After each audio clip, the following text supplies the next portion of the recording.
Welcome back. It's Louisa and Maria Christina from Develop with another episode of Charge. Today we're talking to Tiffany Saltini about Neuroprofiler, the company she co-founded, and the science behind it, behavioral finance. Behavioral finance is a relatively new field that seeks to explain people's financial decisions and attitudes to risk with cognitive psychological theory. Let's get stuck in. Tiffany, thank you so much for joining us today. And welcome. So just to tell us a little bit about yourself and how you came about creating Neuroprofiler. So I've always been passionate about behavioral economics since high school. So I graduated both in cognitive science and management. I started a PhD in behavioral finance, and at the same time, I also worked in consulting and private banking. And I realized during this experience that the way financial advisors were assessing the investor profile of their clients was very weak, and that it was possible to do something with behavioral finance. So I decided to dedicate one part of my PhD to build a business-friendly application for financial advisors to assess the investor profile of their clients. And this is how Neuroprofiler was born. And later I met my co-founder Julian, who has a strong background in machine learning and big data analysis. And together we built and improved the algorithm of Neuroprofiler. Oh, so Neuroprofiler is basically an algorithm. Is that right? Exactly. It's an algorithm, but the idea also is to make it as a game for financial advisors to help them understand the investor profile of their clients. So what is it to a user? Say I'm asked to use Neuroprofiler. What will the process look like to me? So if you're a client, I am a financial advisor, I send you a link. You click on the link on your smartphone, on your PC at home. You play a game. So during the game, you need no mathematical or financial knowledge. You just make some funny investments. And based on your behavior during the game, the algorithm will assess your investor profile and send it to the financial advisor. So you will be able to really recommend the most suitable product for you. And who are you approaching at the moment to use your products? Is it small financial advisors, bigger investment banks? So it's actually it's compulsory in Europe, but also in the US and in Asia, for any financial advisor to assess the investor profile of their clients. So that's why we are targeting a very large market, so large banks, but also independent financial advisors, asset managers, private banks, but also other fintechs like crowdfunding platform or robo-advisors. And how are you finding your potential clients' attitudes towards an innovative approach to solving that problem? So I think what helps us a lot is that it's compulsory to do that. So MiFID II is coming soon, and there's a huge pressure especially for banks to change and to adapt to MiFID II. And in MiFID II, so it's really clear that behavioral finance and psychometrics are very useful to assess investor profiles. You have new concepts like loss aversion or overconfidence, which should be assessed, and they are typically notions of behavioral finance and not of traditional finance. So what did the industry look like before you moved into it? What were the issues with the regulators? What problems did they have? So the thing is that after the financial crisis, regulators, they realized that there was an issue in the way financial advisors were assessing the investor profile of their clients, that it was not done or very weak.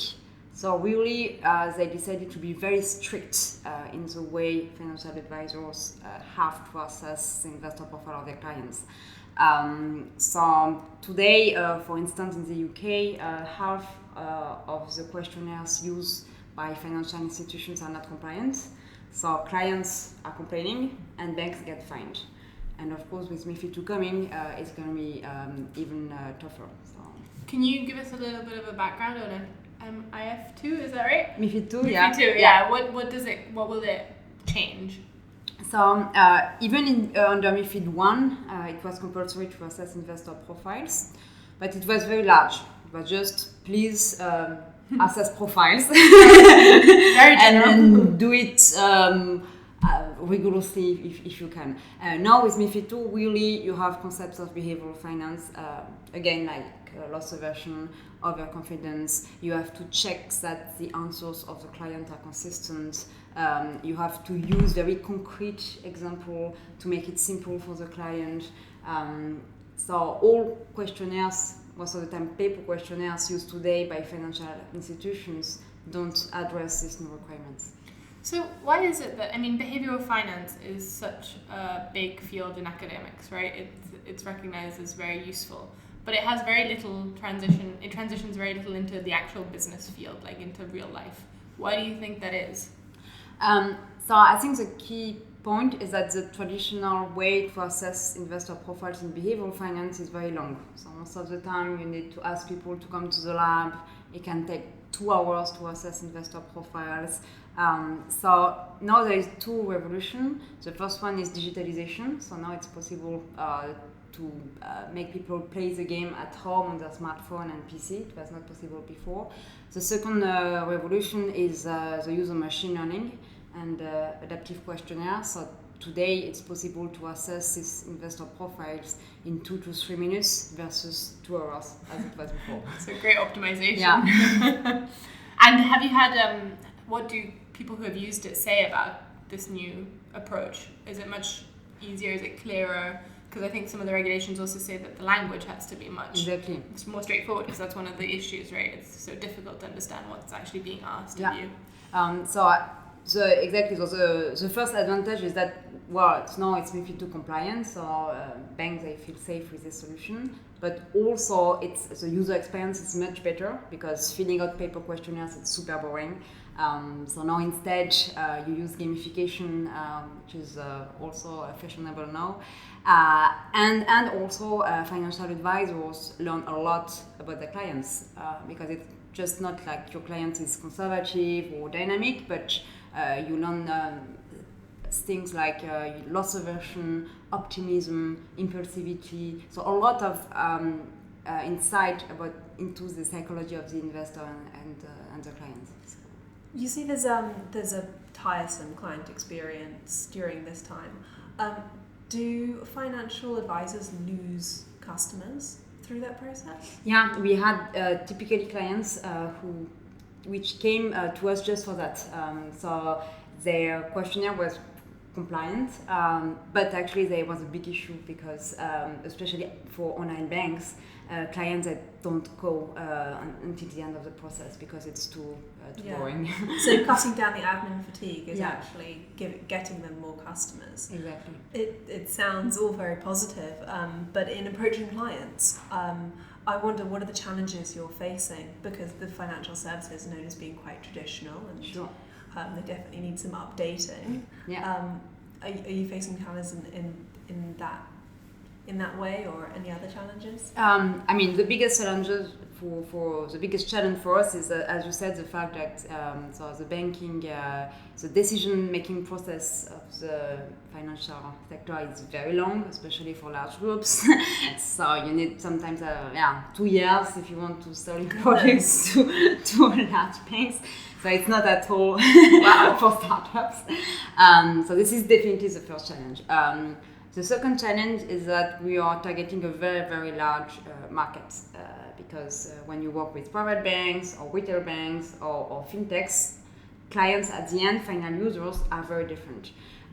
So a real challenge for us is to build a platform completely customizable, so that a financial advisor will be able to build a very gamified and funny game for the investment-wide clients.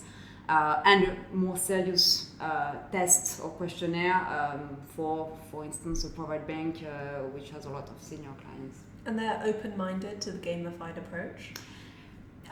Depends. That's why actually the idea of the platform is to be able also to just build a traditional questionnaire, still based on behavioral finance, but without this gamification aspect. Mm-hmm. So you said that you worked before you started this, you were working as a consultant as well. What's the difference of being inside a company and approaching innovation from the outside? Is it harder? Is it more simple? It's very interesting question because I know, for instance, other researchers in behavioral finance who are working in research departments of banks. And actually, it's as difficult for them as for us to change the bank. Because even internally, they are facing a lot of challenges.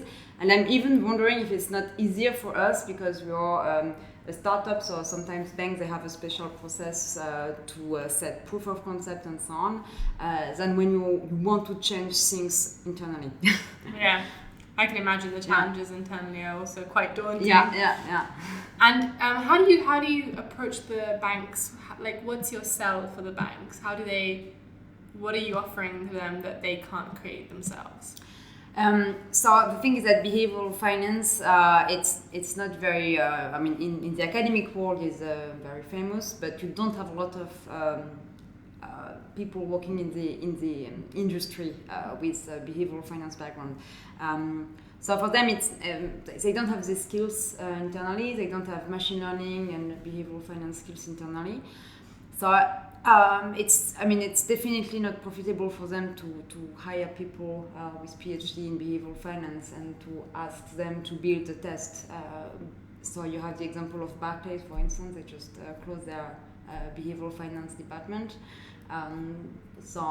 Which means that basically it's not totally profitable for a bank to hire these skills internally, and much better actually to use the product of a startup. So I was wondering, how does the machine learning aspect come into the whole Neuroprofiler product? So you have different levels. The first one is that it's adaptive, so each question depends on the answer to the previous question. Mm-hmm. So at the end we can assess more than 1 million different profiles. At the beginning we had 10 million different profiles because the test was longer, but as we collected data, some very unlikely ways of the algorithm were deleted automatically. So this is the first level. The second level is that we use demographic data and also investment data to improve the algorithm too. Do you see any opportunities with the data that you're gathering, because it's going to be very complex data? Exactly. And moving forwards within the industry, what could that mean?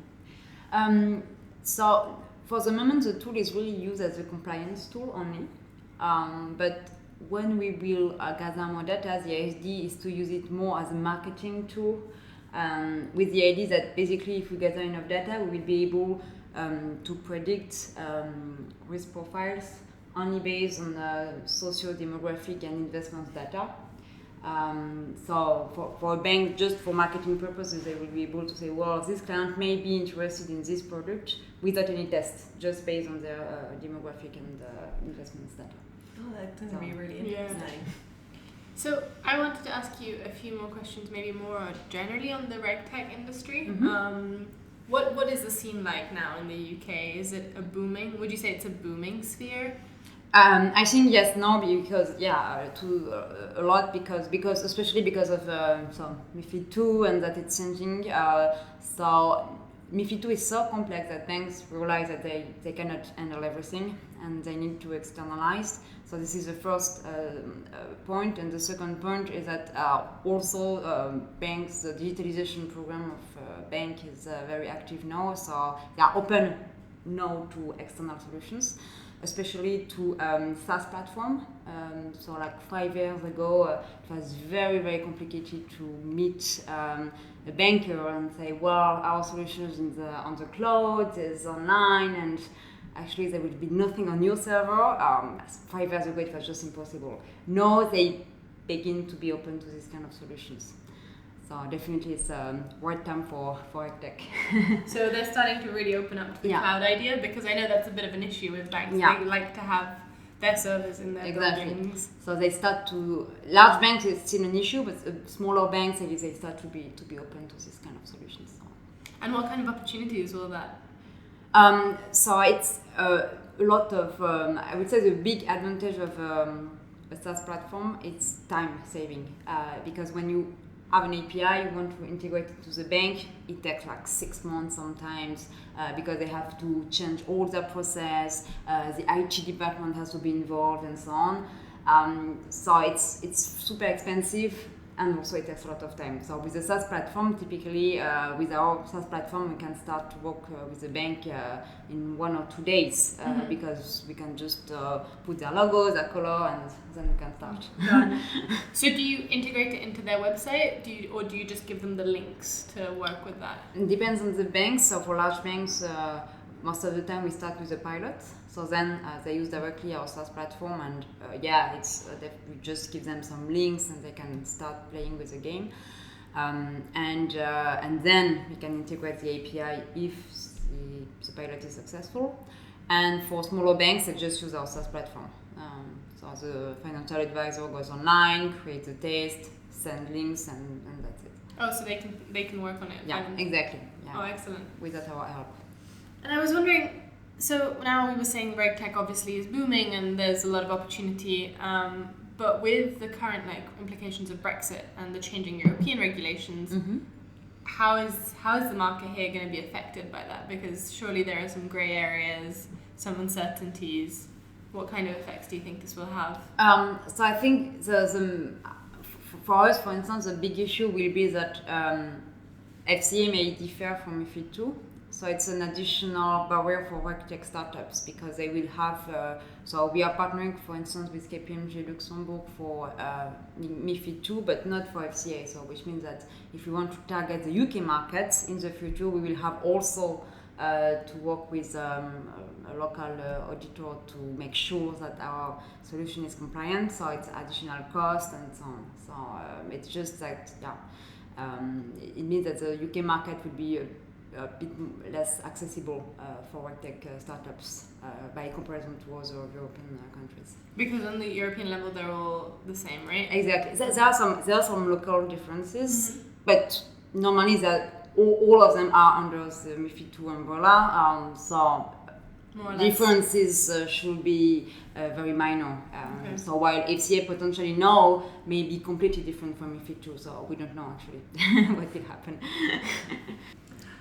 How do you see this industry changing then now?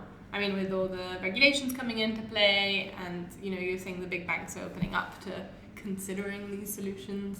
How do you see it evolving? What do you think is in store for you? I said before, I think the first point is that now banks realize that they will have to externalize because they cannot handle everything, and especially they will need artificial intelligence and machine learning and so on, because otherwise it will be too expensive. Because now they have to deal with a lot of data and to be compliant and so on. So especially smaller banks, they will not be able to deal with that. So the first point is that now they are aware that they will be to externalize. Now the point is that I think that for especially there are already some large financial software. So one tendency I see is that this financial software opening marketplaces, especially for fintech. So I guess that one tendency may be that actually there will be a lot of fintech marketplaces, and that most small fintech will integrate this financial software, so that actually the integration of this fintech technology to the bank will be much easier because they have already internally this financial software. Do you see any challenges in the future where if your product takes off and is loved early, the larger banks will just make their own? To copy, you mean the product? I mean, it's like my first point. The thing is that we have the chance to have a unique expertise in behavioral finance and machine learning. So this means that if a bank wants to copy us, they have to hire, 2 or 3 PhD students. Or even PhD experts, and to work on it for at least 1 or 2 years. So it's super expensive. Plus, the other advantage we have is that it's a machine learning process, and we are gathering a lot of data. So, which means that the time they get as much data as our solution, they will need at least 1 or 2 years. So You're confident that they're going to come to you instead. Yeah. I was wondering, so you chose to go down the machine learning path. Mm-hmm. Why? Like, I'm sure there are other solutions. Did you think of any other ways of approaching it, like rather than gamification? What other ideas did you have, and why did you go with this one? Why did you pick gamification over, I don't know, bots or social media strategies? Or I think it was especially driven by regulation. You cannot use social media data for MiFID II. You need really to. So first, it has to be anonymous because otherwise it's super complicated with banks. So we had never use the name of the client and have the name of the client, and for the regulation, it should be based really on the behavior of the client during a specific client suitability assessment questionnaire. So that's why.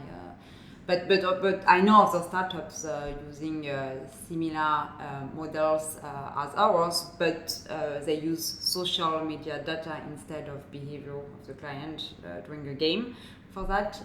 But then it's more for marketing or for trading that they because regulations make it much more complicated. Exactly. Okay. And even it's not allowed actually to assess profiles based on data you have from the client. You really have to ask questions directly to the client to assess their investor profile. Why? What's the difference? It's just that at some point you cannot say, well, your client arrived at the meeting and say, well, we have gathered all your LinkedIn and Facebook data plus your past investments, and this is your profile. So far it's not possible to do that. You have to have your client and to ask him or her questions about his or her preferences, and based on these questions and answers, you can assess investor profile. So, and MiFID II, it's like that. So it means that for the next 4 or 5 years, it's going to be like that because MiFID is changing every 4, 5, 6 years. It will be like that for a while. Do you think it will adapt to social media in the future? I don't think so, just because it's the regulation changes very slowly. Mm-hmm. If you take MiFID 1, it was like a bit more than 5 years ago, and it takes a lot of time actually. So MiFID, I don't know if they have in mind to do a MiFID 3, but then it's going to be more like in 5 or even 10 years that this new regulation will come into force. Or so I don't think that social media are on the agenda for the next 2 or 3 years. Is there any other comments that you'd like to make on sort of your own experiences? Sure. Just that for the plan for the future, of course, MiFID II is a big challenge, and wealth management is a big sector for us. But with the same algorithm, we want also to target other markets, like credit, for instance. Okay. So you're looking to expand? Yeah, exactly, and also insurance, because the idea is the same: is to use a game to assess not investor preferences, but credit worthiness, for instance, and also financial education is also a big topic for us. So the idea is to be able to work with microcredit institutions or governmental institutions to help people make better financial decisions. Because the thing is, our financial decisions are affected by many cognitive biases. So the fact to know a little bit who we are and what are our cognitive biases can help to make better decisions. So this is also something we would like to develop. This is really interesting because there is so little on financial education if you think about it. I wouldn't know where to start, for example. Mm-hmm. So how would you go about that? Are you thinking of developing programs with government institutions or? Yeah. So we are in discussion with the Banque de France, for instance, for that. So the idea is really to use gamification to help people better know themselves, better know their cognitive biases, and understand how to make better financial decisions. So of course, it's good to help people know how the financial market works and to know financial products. This is the first step, but it's not enough. Because we have also a lot of cognitive biases and we are influenced a lot by our emotions and so on, so that we don't make the right investment decisions. So the idea is to help through games people to become aware of these biases and to make better financial decisions. That's amazing. So would it be through an app or would it be through a website? What? Yeah, the idea is to develop a lot of games. So not only the one we are using today for Neuroprofiler, but to develop, we have 10 games in mind that we want to develop to assess different biases, like the impact of emotions, of social biases, of past performance and so on our financial decisions. And then once the game is played, to show a little video to explain to the user what are the cognitive biases, how it works, and to give them some tips to help them better manage these biases on a daily basis. So basically, we are doing that with the microcredit institution, and we help micro entrepreneurs to better manage their credits based on their biases. This is amazing, especially because you're managing to bring something that's quite theoretical, quite heavily theoretical into the public. Exactly. Which is great. Yeah. It's really amazing. Yeah. So how do you will you be targeting only entrepreneurs like you just said, or is it even just for young people starting out who want to make investments, or what's your... So one of the plans, for instance, like to do it at school. Let's see. Hopefully, it will happen. But the idea is to make financial education part of the programs and to help young people at high school or even before to be aware of these biases and also about how the financial market works and I think that's so needed. Yeah. From a further away point of view, how do you hope that products like these will shape society in the future?